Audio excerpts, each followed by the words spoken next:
Hi students, hi everybody. Welcome here at Hemdisha English classes. I am Hemant.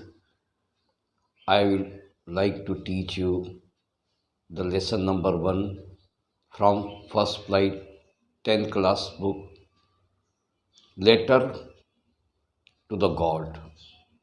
The name of the lesson is A Letter to God. The writer of this lesson, this chapter is G.L. Fuentes. I would like to read out. Before going to this lesson, I would request you rather to open your book. So go through line by line with me so you will be able to understand very nicely and you won't have any problem. So let us start. A letter to God, 10th class from first flight, chapter number 1.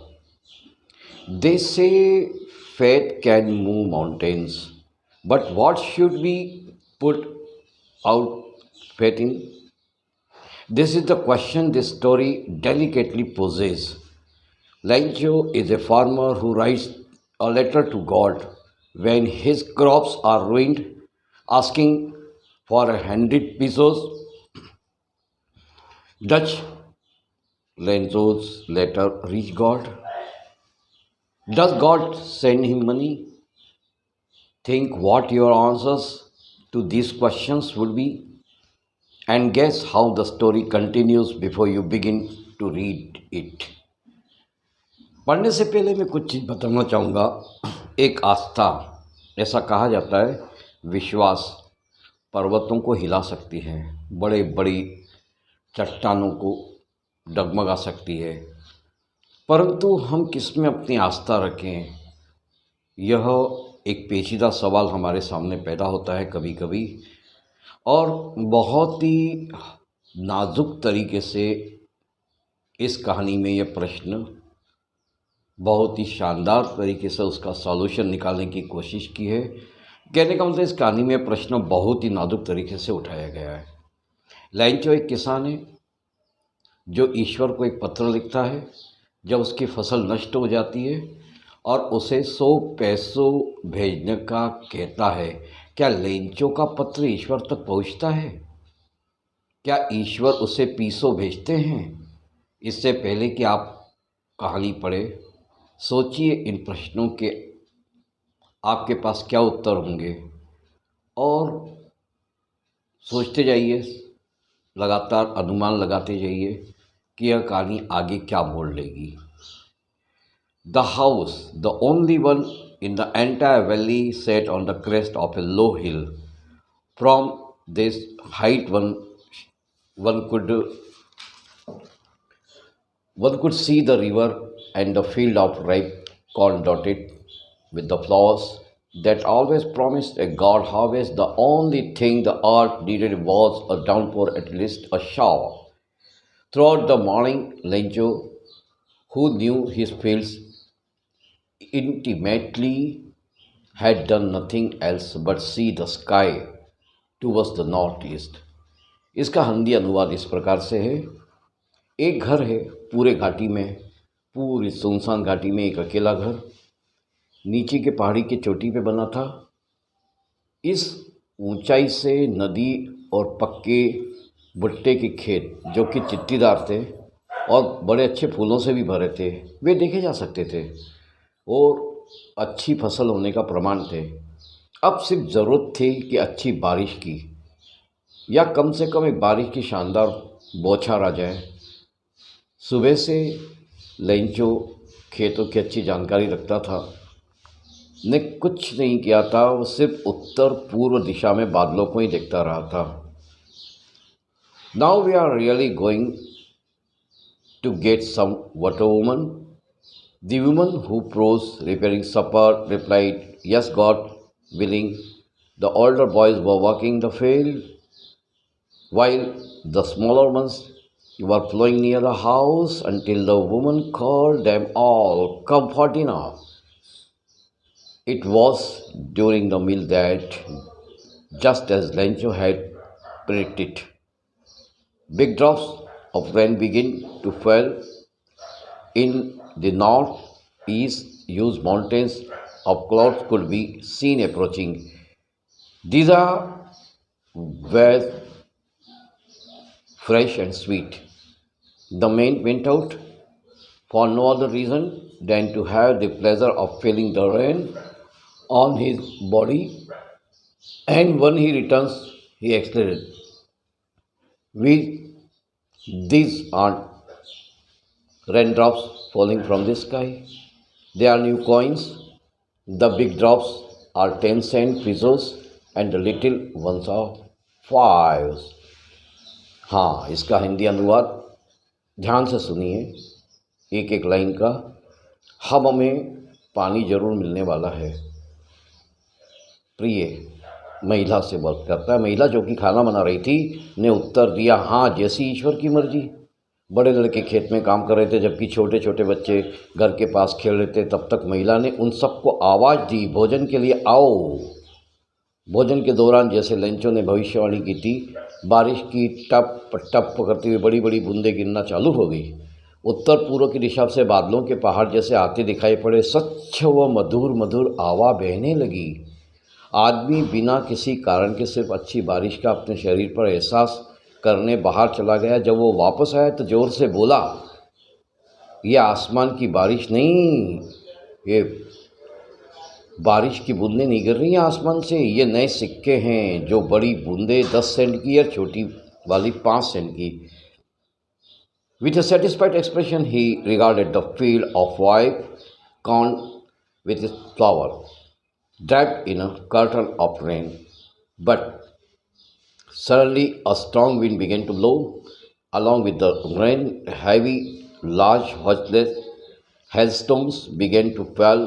Then truly did resemble new silver coins. The boys, exposing themselves to rain, ran out to collect the frozen pearls. इसका हिंदी अनुवाद मैं आपको करके बताता हूँ। बहुत ही शानदार तरीके की संतुष्टि के भाव उसके मन में, उसके मतलब लेंचों के मन में अपने फूलों से भरी हुई पके मकई की खेत को ऐसे निहारा जैसे बारिश ने पर्दे की तरह खेत को ढक लिया हो। पर अचानक ही तेज़ हवाएं चलने लगी। बारिश के साथ बहुत बड़े बड़े ओले भी गिरने लगे। ये वास्तव में ही नए चांदी के सिक्के जैसे लग रहे थे। लड़के जो बारिश में बाहर निकले होते भागकर जमे हुए मोती ओले इकट्ठे करने लग गए और इसके साथ ही उनको एक बड़ा अच्छा सा अनुभव होने लगा। इट्स रियली गेटिंग बेड डाउस exclaimed the man, I hope it passes quickly. It did not pass quickly, for in outer the hail rain on the house, the garden, the hillside, the cornfield, the whole valley. The field was white as covered with salt. Not a leaf and leaf remained on the tree. Tree corn was totally destroyed. The flowers were gone from the plants. Lecho's soul was filled with sadness. Oh, when the storm had passed, he stood in the middle of the field and said to his sons, a plague of locusts. You will have more than this. The hail has left nothing. The hail has left nothing. This year we'll have no corn. That night was a sorrowful one. All our work for nothing. There is no one who can help us. We'll go hungry this year. उस आदमी ने कहा, अब मौसम बहुत ख़राब हो रहा है। ऐसा लग रहा था कि मौसम बहुत शानदार होगा, फसल बहुत अच्छी उम्मीद होगी, लेकिन ठीक इसका उल्टा हो गया। मैं उम्मीद करता हूँ कि ये वक्त जल्दी ही गुजर जाए, पर वो जल्दी नहीं गुजरा। 1 घंटे तक ओलों की बरसात पर बगीचे में, पहाड़ियों पर, मकई के खेतों पर, पूरी घाटी पर पड़ती रही। पूरा खेत में पाला सा पड़ गया था, सफ़ेद सफ़ेद सा हो गया था जैसे कि उस पर नमक बिछा हो। पेड़ों पर एक भी पत्ती नहीं बची। मकई की फसल पूरी तरह बर्बाद हो गई। उन पर से फूल गायब हो गए। लेंचो बहुत ज़्यादा दुखी हुआ। जब तूफान गुजर गया, अपने खेत के बीच में खड़ा हुआ और अपने बेटों से बोला, अगर टिड्डियों के झुंड ने हमला किया होता तो वे कुछ तो तोड़ ही देती। मतलब तब भी इतना नुकसान नहीं होता। इन ओलों ने कुछ नहीं छोड़ा। टिड्डियाँ तो कुछ न कुछ तो छोड़ देती हैं, इतनी तो है उनमें, लेकिन भैया इन ओलों ने कुछ भी नहीं छोड़ा। इस साल हमारे पास बिल्कुल कोई चांस नहीं है मकई के होने का। अब आखिरी आशा ख़त्म हो गई। वो रात उसके लिए बहुत बहुत बहुत बड़ी दुख भरी थी। अरे राम राम राम, हमारा किया हुआ सारा काम बेकार चला गया। लैंचो ने कहा, यहाँ कोई भी ऐसा नहीं है जो हमारी मदद कर सकता है। क्या इस साल हम भूखे रहेंगे? ये तो बहुत गड़बड़ वाली बात है भाई। But in the hearts of all who lived in their solitary house in the middle of the valley, there was a single hope, help from the God. Don't be so upset, even though this seems like a total loss. Remember, no one dies of hunger. That's what they say. No one dies of hunger. तो जितने भी लोग घाटी के बीच में बने इकलौते अकेले घर में रहते थे, उनके दिलों में एक ही उम्मीद थी, अब लास्ट उम्मीद की ईश्वर से मदद ली जाए। इतना भी उदास न हो, हालांकि ये पूरी बर्बादी ही लग रही है। याद रखो, कोई भूख से नहीं मरता, और यही कहा जाता है कि कोई भूख से नहीं मरता। All through the night लैंचो thought only of this one hope, the help of God, whose eyes, as he had been instructed, see everything, even what is deep in one's conscience. Alencho was an ox of a man, working like an animal in the fields, but still he knew how to write. The following Sunday, at daybreak, he began to write a letter, which he himself would carry to town, the place in the mail. It was nothing less than a letter to a god. Lecture he knew how to write. Each and everything was known to him. So it was nothing less than a letter to a god. So he wrote and he went to the mail. रात भर Lencho अपनी एक ही उम्मीद के बारे में सोचता रहा, ईश्वर से मदद। जैसी शिक्षा उसे मिली थी, उस हिसाब से ईश्वर की आंखें सब कुछ देख सकती है, यहाँ तक कि जो कुछ किसी के मन में है वह भी।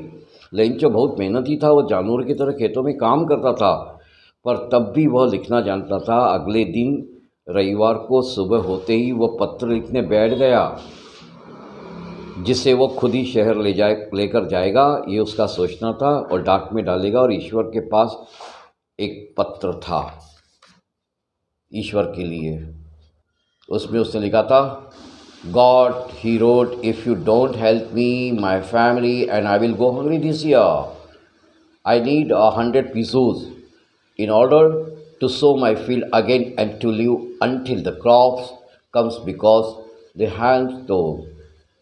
He wrote to God on the envelope, put the letter inside, still tower, went to town. At the post office, he placed a stamp on the letter and dropped into the mail box. उसने लिखा, ईश्वर, अगर आप मेरी मदद नहीं करते तो मेरा परिवार, मैं इस साल भूखे ही रहेंगे। मुझे 100 पीसों की ज़रूरत है, जिससे मैं अपने खेत की बुवाई कर सकूं। जब तक फसल तैयार न हो जाए, जब तक हम जिंदा रह सके, क्योंकि ओलों ने डैश डैश डैश डैश। उसका मतलब तो यही था कि ओलों ने फसल बर्बाद कर दी है, लेकिन वो डैश डैश डैश डैश करके छोड़ देता है ओलों ने के बाद। उसने लिखा for paper two God, address की जगह पे टू गॉड मात्र इतना लिख दिया, और पत्र अंदर डाला। जबकि वो अभी परेशानी में था, वो अपने शहर को चल दिया। डाकघर जाकर एक टिकट लगाई और उसे पत्र पेटिका में डाल दिया। One of the employees who was the postman and also help at the post office went to his boss laughing heartily and showed him a letter to God. Never in his career a postman had he known that address. The postmaster, a fat, amiable fellow, who also broke out laughing, roaring laughter. But almost immediately he turned serious and tapping the letter on his desk, commented, "What fat! I wish I had the fat of a man who wrote his letters starting up a correspondence with God." एक कर्मचारी डाकखाने का था, जो कि डाकिया था और मदद भी करता था डाकखाने में। वह जोर से हंसता हुआ अपने बॉस के पास गया और ईश्वर के लिए वाला पत्र दिखाया। जब वह डाकिया बना था तो उसने अपने जीवन काल में, पूरे कार्यकाल में ऐसा भी एक पता नहीं देखा या जाना था। पोस्टमास्टर, जो कि तंदुरुस्त अच्छा खासा इंसान था, खुश मिजाज, बिल्कुल बड़े दिल वाला। वह भी अट्टहास ठहाका लगा के हंसने लग गया। तभी वो गंभीर भी हो गया। उसने मेज को पत्रों पर लिखते हुए बोला, क्या श्रद्धा है! ये अपने अपने श्रद्धा की बात है। काश मेरे पास भी सुनसान जैसी श्रद्धा आस्था होती जिसने यह पत्र लिखा, जिसने ईश्वर से पत्र व्यवहार शुरू कर दिया था। So, in the order not to shake the writer's faith in God, the postmaster came up with an idea, answered the letter, but when he opened it, it was evident that to answer he needed something more than goodwill, ink and paper, but he stuck to his resolution. He asked for money from his employees. He himself gave part of his salary, and several friends of his were obliged to give something for an act of the charity. Postmaster बिल्कुल नहीं चाहता था कि पत्र लिखने वाले का ईश्वर से विश्वास टूट जाए। उसके मन में कोई आस्था थी, कोई श्रद्धा थी। ये पोस्टमास्टर को थोड़ी सी दया आई उसके ऊपर, इसलिए उसका चाहना ऐसा था कि उसको जिसने भी पत्र लिखा है उसका ईश्वर से भरोसा टूट जाए। उसे एक विचार आया कि पत्र का जवाब दिया जाए, पर उसने जब पत्र खोला तो स्पष्टता पत्र का जवाब देने के लिए सद्भावना, स्याही और कागज ही काफ़ी नहीं था, उसके लिए और भी कुछ चाहिए था। वह अपने इरादे पर बिल्कुल सख्त अव्वल दृढ़ रहा। उसने अपने कर्मचारियों से रुपए मांगे और अपनी तनख्वाह में से कुछ हिस्सा दिया, मतलब चंदा इकट्ठा किया सब लोगों ने मिलके। उसके कुछ दोस्तों की भी इच्छा हुई कि नहीं है काफ़ी नेक काम है, बेचारा कोई श्रद्धा रख रहा है ईश्वर के ऊपर, उसके साथ ऐसा कुछ हादसा हो गया है, आइए अपन एक नेक काम के लिए चंदा इकट्ठा करते हैं, उदारता दिखानी चाहिए। It was impossible for him to gather together to write pesos, so he was able to set the former only a little more than half. He put money and envelope addressed to Lencho and with it a letter containing only a single word as a signature, God. उसके postmaster के लिए पीसो इकट्ठा करना ज़्यादा असंभव था, तो वो किसान के लिए आधे से थोड़े ज़्यादा भेजने में समर्थ हुआ। उसने लिफाफे में पैसे रखे, लेंचो का पता लिखा, उसमें पत्र लिखा, उसमें एक ही शब्द हस्ताक्षर के रूप में लिखा हुआ था, दैट इज गॉड। गॉड मतलब ईश्वर। The following Sunday Lencho came a bit earlier than usual to ask if there was a letter for him. It was the postman himself who handed the letter to him, while the postmaster, experiencing the contentment of a man who has performed a good deed, looked on from his office. Lencho showed not the slightest surprise and seeing money. Such was his confidence, but he became angry when he counted the money. God could not have made a mistake. Could he have denied Lencho what he had requested? अक्सर Lencho आया करता था post office में पूछने के लिए कि उसका पत्र आया है, तो अगले इतवार को थोड़ा जल्दी आ गया और डाकिये ने खुद ही पत्रों से दे दिया। जबकि पोस्टमास्टर जितने बहुत सी नेक काम किया था, अपने ऑफिस से ही लेंचो के चेहरे के ऊपर संतुष्टि, सुकून के भाव का अनुभव कर रहा था। पैसों के देखकर लेंचो के चेहरे पर जरा से भी आश्चर्य का भाव नहीं दिखाई दिया। ऐसी आस्था थी, पर जब उसने पैसे गिने तो बहुत नाराज हुआ। ईश्वर कभी गलती नहीं कर सकता है, न ही वो लेंचो को देने के लिए इनकार कर सकते थे जो उसने निवेदन दिया था। Immediately Lencho went up to the window, asked for paper and ink. On the public writing table he started to write with the wrinkling of his brow caused by the efforts he had to make to express his ideas. When he finished, he went to the window, by stamps which he linked in the dent, affixed to the envelope with a blow of his fist. The moment the letter fell into the mailbox, the postmaster went to open it. It said, God, how the money asked for, only 70 pesos, reached me. Send me the rest, since I need it very much. But don't send it me through the mail, because the post office employees are a bunch of crooks. Lencho. इसका हिंदी अनुवाद इस प्रकार से है। तुरंत ही Lencho उठा और खिड़की पर जाकर कागज और स्याही यानी कि पेन मांगा। जिस मेज पर सब बैठकर लिखते हैं वहीं बैठकर वो लिखने लग गया। अपना भाव व्यक्त करने के लिए जो कोशिशें उससे करनी पड़ रही थी उसकी तनी भवें बता रही थी। जब उसका लिखना खत्म किया, वो खिड़की पर गया, एक टिकट खरीदी, उस पर जीप फेरी, उसको लगाने के लिए मुट्ठी से जोर पे लिफाफे में मारी, और जैसे ही पत्र पेटिका में आया, मतलब मेल बॉक्स में आया, मैं इस लाइन को फिर से पढ़ना चाहूँगा। उसने एक टिकट खरीदा, उस पर जीप फेरी, और जैसी लगाने के लिए अपनी मुट्ठी जोर से लिफाफे पर मारी, वैसे ही पत्र पेटिका में आया और पोस्टमास्टर उसे खोलने के लिए गया। उसमें लिखा था, क्या लिखा था? हे ईश्वर, मैंने जितने पैसे मांगे थे उसमें से 70% ही मुझ तक पहुँचे, ये क्या बात हो गई? बाकी के पैसे मुझे भेजिए, क्योंकि मुझे इनकी सख्त ज़रूरत है। लेकिन सुनिए, अब ये डाक से मत भेजना, क्योंकि डाक खाने के कर्मचारी धोखेबाज बदमाशों का झुंड है, लेंचो। ये इस प्रकार से लेंचों का विश्वास न डगमगाए, इसके लिए पोस्ट ऑफिस के लोगों ने उसके लिए मदद की थी। लेकिन कहते हैं नेकी कर डरिया में डाल। यहाँ पे देखिए, पोस्ट ऑफिस वाले लोग अच्छा करने चले के, लेंच को तो लग रहा था भगवान की तरफ से आए थे पूरे पैसे, और पोस्ट ऑफिस वालों ने बीच में भांजी मार के पैसे हड़प लिए। तो इसलिए पोस्ट ऑफिस वालों को दोष देने लग गया, और भगवान को अपनी आस्था के साथ लिखा कि मेरे को बाकी के पैसे भेजो, लेकिन पोस्ट ऑफिस थ्रू नहीं, कि पोस्ट ऑफिस वाले बड़े खूसट लोग हैं और बड़े धोखेबाज बदमाश लोग हैं, चोर लोग हैं, ये लोग पैसे चुरा लेते हैं। तो यहाँ पे ये कहानी ख़त्म होती है। इसको बहुत अच्छी तरह से मैं आशा करता हूँ आप लोग पढ़ेंगे, सीखेंगे, सुनेंगे गौर से, और बोर्ड की परीक्षा तक अपने आप को बहुत ही अच्छा तैयार कर लेंगे। इसमें कोई शक की बात नहीं, बहुत शानदार पाठ है, और आप लोग भी इंटरेस्ट लेंगे, ऐसे मैं आशा करता हूँ। तो पढ़िए, अव्वल आइएगा और बहुत अच्छी तैयारी कीजिएगा। Have a good day, have a nice life, be happy for ever. जय हिंद, जय भारत।